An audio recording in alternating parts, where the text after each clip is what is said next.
cause you're a sky full of stars. Hi my friends, welcome to GunnReads. We are going to read A Wolf Called Wander. It's by Rosanne Parry and it's being read by Miss Gunn. And this chapter is called Hunt. So a horse just gave birth. Let's see what happens next. Hunt. My stomach gurgles in anticipation. Pups are tasty. Everybody knows it. When I was learning to hunt, Growl showed me how to take down a deer pup, just in case I was ever alone and hunting was a limp like me. It was sweet and tender, the bone so easy to crack, and the tasty middles of a bone fresher than any I had ever eaten before. The mother horse licks her pup, eating up the sack of skin that was born in as she goes. The father rears up and gives a call that is full of victory, of new life. Something about his voice makes me shiver with dread. He gallops a wild circle around the meadow, shaking his mane back and forth over his broad shoulders. He makes steamy, smelly pals to mark his home ground. I take a good look at those hooves and remember the elk that almost killed me. The sound of my own bones cracking rings clear in my memory. My shoulder aches to think of it, and I lick the white mark on my skin for comfort. This father of horses is not as tall as an elk, but he is just as broad and strong. His golden brown coat shines in the slant of afternoon sunlight. One kick from him, and I might never walk again. I want no quarrel with him. The rest of the horses come up to the newborn. They nose touch and speak softly. They stroke the mother's sweaty neck and sides. They urge her to stand. They walk around and around her, never stepping on the little one as it lies drying on the ground. They are careful and kind, a pack just like mine. The father looks at his family and snorts with pride. I want this, not just any pack that will take me in. I want to lead a pack. I always wanted to be the boss of Sharp, just to prove that being the fastest matters more than being the biggest. I always wanted to look after Worm and hunt for him and keep him safe.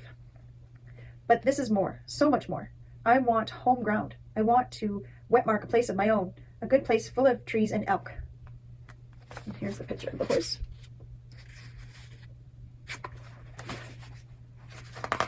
I want snow and rain and room to run.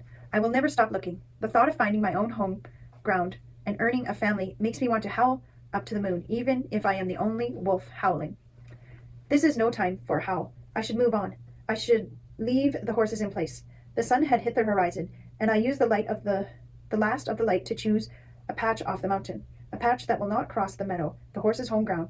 I am about to go when I hear a rock behind me roll downhill. Instantly I am on my feet and wary. I did not smell anyone coming, did not hear anyone. That can only mean one thing. A hunter is nearby. I scan the boulder field behind me and find it. A cougar. A pup stellar. Mother's first warning was about cougars. She took us to the line of the cougar tracks in the forest. We memorized the shape of the print and the smell. Mother described the color of the fur and the markings on the face. Uh-oh. He is a silent hunter, she said. He climbs trees. He attacks from behind. And always, he steals the young. Beware. I look over my shoulder at the horses in the meadow.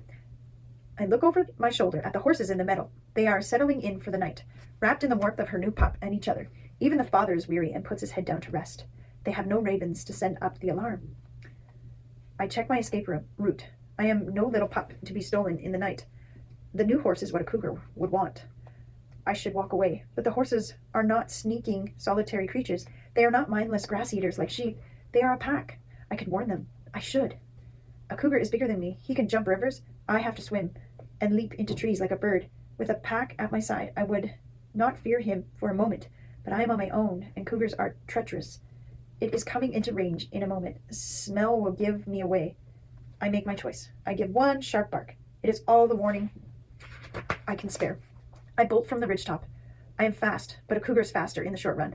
I pour on the speed, take the steepest route I can find. The father is up in an instant. He gives an answering cry. He drums the ground with his hooves. The whole pack responds. I hear them galloping circles around the little one. They call their threats to the cougar, their voices joining together, almost a howl. I do not hear the death cry of the stolen pup. The cougar has left the horses alone. Oh, yay! It must be hunting me now. I zig and zag, looking over my shoulder. A cougar can run as silent as a shadow.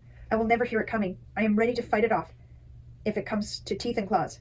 I leap over boulders. The horses are far behind me. I cannot even smell them. I put all my hope in speed. My paws pound down the mountain, straight down. I keep to open ground, where I will not be taken by a leap from an overhanging ledge. I do not smell the cougar following me. but I will not slacken my pace. I run full out past the tree line. Oh, there's the picture of the cougar. Through clumps of junipers and the sagebrush, back on the flat ground, I keep running. The last light of day glows gold against the white trunks of aspens. I swerve to one side and look back, still running. Nothing is moving in the twilight. The air all around me is clean of cougar smell. If my raven were here with me, she would raise the alarm. Now I have no one but myself. I put my faith in endurance. Cougars are fast, but no one has stamina like a wolf. I make space between me and trouble. It is fully dark when I slow to a trot, and then I walk. Luck was with me this time, but I will not try that trick again. Not for a pack that is not my own. I keep walking through the night, alone again, but grateful to be alive. And there's the new picture. So we're done reading Hunt, and next time we'll read Track from the book called A Wolf Called Wander by Rosanne Parry on GunnReads. All right, guys. Bye. See you next time.